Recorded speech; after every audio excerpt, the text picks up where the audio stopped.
Ron Ananian, the car doctor. Thanks for stopping by the garage. We're shooting live in the shop, flying without a net today, working on this 2014 Chevy Traverse, a no crank, no start condition. And I just want to show you what it takes to really kind of go through and diagnose something. Let me flip the camera. I've got Carpenter Bob inside the vehicle. We've got an issue with a no crank. So we're looking at a wiring diagram. See the starter relay? I verified power at 30. And I've also verified we've got a good ground at 85, which is ground G110 in the right front corner of the engine. All that's working. Yellow is my signal coming out of the engine control module, which gets signal from the transmission, which also incorporates into the body module, which also incorporates into the ignition switch. Everybody's talking to everybody. See the computer data lines? Our focus right now is this purple wire at pin 9 of the underhood fuse block. All right?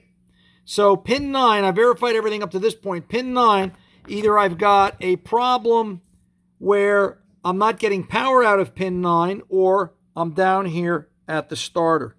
All right? Now the issue is the starter's buried behind the front motor mount. It's in a real bad spot. So I've got to prove this without having to take something apart so I know which end of the car to attack. I've already lifted the underhood fuse block, and these are the fuse blocks that are known to fail. These are real common. X marks the spot. That's my crank relay. All right. I verified that's working. I pulled that. I verified the pins. That's where I went to pins 85, 86, 87, and 30, looking for and producing and proving the circuits work, meaning that everything up to this point in the vehicle is operational. The BCM's talking. I also did this via scan tool using my Opus, and actually I had Opus Hotline on the phone before. Great guys. Bill was real good. We kind of worked right through it together, and he gave me some real solid information. So I'm tapped into the purple wire right here. I lifted the fuse box, okay? I'm tapped into the purple wire here. There's my ground. I've got the voltmeter, all right, and the headlight, the good old headlight you always see me use. We're going to ask Carpenter Bob to hit the key. Bob, crank it or try to crank it and watch what happens. Okay, the headlight's lit. I've got voltage on the meter. That's good, Bobby. You can shut it off.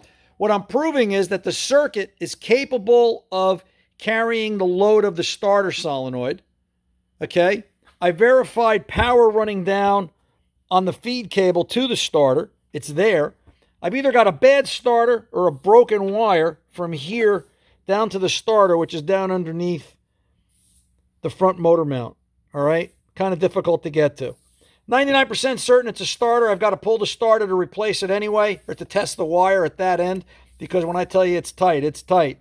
And that's where we'll head next. But I just wanted you to see what it took to get to this point to prove that everything up to here, you know, it's not a 62 Chevy anymore. It's not one wire, and it's real simple to do. Let me come back to the diagram. You've got 1, 2, 3, 4, 5 components, plus the starter itself, plus the battery, in order to make this work, and they're all talking to each other via computer data lines. Computer data line, computer data line, computer data line. It's a giant network under the hood. It's a rolling computer. Thanks for stopping by the garage. I hope you got something out of this. Till the next time, I'll see you guys on radio. I'm Ron Ananian, the car doctor.